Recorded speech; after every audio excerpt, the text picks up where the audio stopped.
रांची के JSCA stadium में JSCA tennis championship का सेमीफाइनल मुकाबला खेला जा रहा है। डबल्स मैच में क्रिकेटर महेंद्र सिंह धोनी और सुमित बजाज की जोड़ी टेनिस के मैदान में दमखम दिखा रही है। सेमीफाइनल में धोनी की जोड़ी का मुकाबला राजेश और शशि की टीम के साथ है।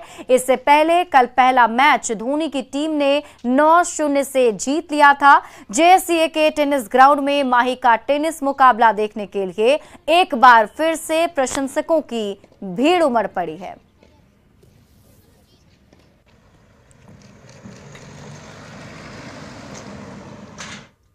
और राज्य के राजकुमार महेंद्र सिंह धोनी फिर से चर्चा में हैं। चालू वित्तीय वर्ष में सबके दुलारे माही एक बार फिर से झारखंड के सबसे बड़े व्यक्तिगत करदाता बने। इस साल उन्होंने 17 करोड़ रुपए का एडवांस टैक्स जमा किया है। रांची से ज्यादा जानकारी दे रहे हैं न्यूज 18 संवाददाता संजय सिन्हा। अचार सिर्फ खाने के लिए ही नहीं है, कमाने के लिए भी है। ये अचार के बिजनेस करके महीने के 5 लाख कमा रहे हैं। आपको भी ये करना है तो फ्रीडम ऐप को अभी डाउनलोड कीजिए। भारतीय क्रिकेट के सबसे बड़े सितारे महेंद्र सिंह धोनी एक फिर सुर्खियों में हैं। जी हां, महेंद्र सिंह धोनी चालू वित्तीय वर्ष में झारखंड के सबसे बड़े इनकम टैक्स पेयर के रूप में सामने आए हैं। महेंद्र सिंह धोनी ने इस बार 17 करोड़ का एडवांस टैक्स पे किया है, जो कि पिछले वर्ष की तुलना में 4 करोड़ ज़्यादा है। और पिछले वर्ष भी धोनी सबसे बड़े एडवांस टैक्स पेयर बने थे। उन्होंने पिछले साल इनकम टैक्स को 13 करोड़ रुपए चुकाए थे।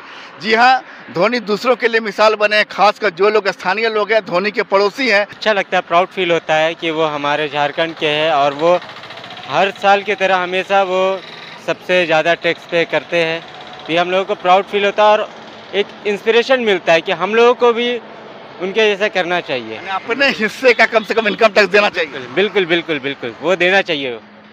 तो आप देख रहे हैं कि यहाँ पर लोग जो हैं धोनी को सराह रहे हैं कि सबसे बड़े व्यक्तिगत करदाता के रूप में सामने आए। लेकिन बताते कि धोनी आपको अंतर्राष्ट्रीय क्रिकेट से संन्यास ले चुके हैं, बावजूद उनकी कमाई में 30% की फीसदी, यानी उसका जो अनुमान बताया जा रहा है कि उनकी आमदनी पिछले वर्ष की तुलना में 30% बढ़ी है।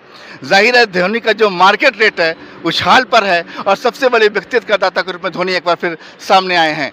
संजय कुमार सिन्हा, न्यूज 18, रांची।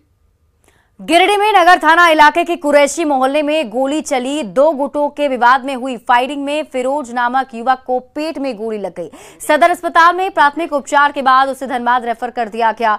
गोलीबारी किस वजह से हुई इसकी जानकारी नहीं मिल पाई है। गिरिडीह पुलिस मामले की तफ्तीश कर रही है।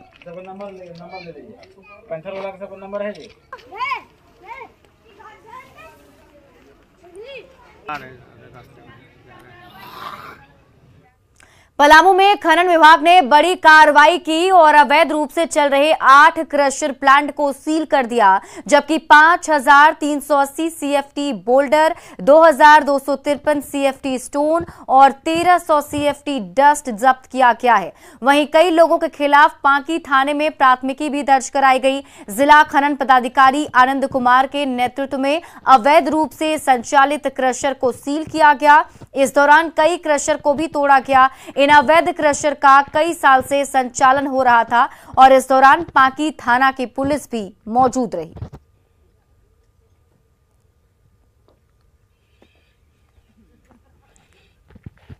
बोकारो में सरकारी रोक के बाद भी अवैध बालू का कारोबार बेरोक टोक जारी है। बरमसिया के अड़ीता गोवाई नदी घाट से बालू का अवैध उठाव हो रहा है। मुखिया के लिखित आवेदन के बाद भी खनन विभाग और पुलिस लापरवाह बनी हुई है। यहां रात हो या दिन खुलेआम बालू का अवैध खनन होता है और उसे चंदन कियारी से लेकर चास में बेचा जाता है। अवैध बालू यहाँ नदी में चल रहा है।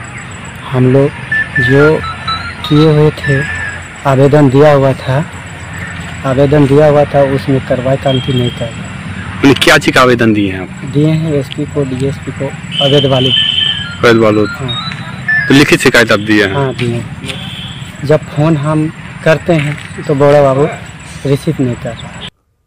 गिरिडीह में बगोदर प्रखंड के तुकतुको गांव में अजगर सांप ने बकरी को शिकार बनाने की कोशिश की। इसे देखकर एक चरवाहे ने शोर मचाया। ग्रामीणों के सहयोग से वन विभाग ने अजगर को बोरे में कैद कर लिया और उसे जंगल में छोड़ दिया गया। वन संरक्षण समिति ने विलुप्त हो रहे सांपों को बचाने की अपील की है।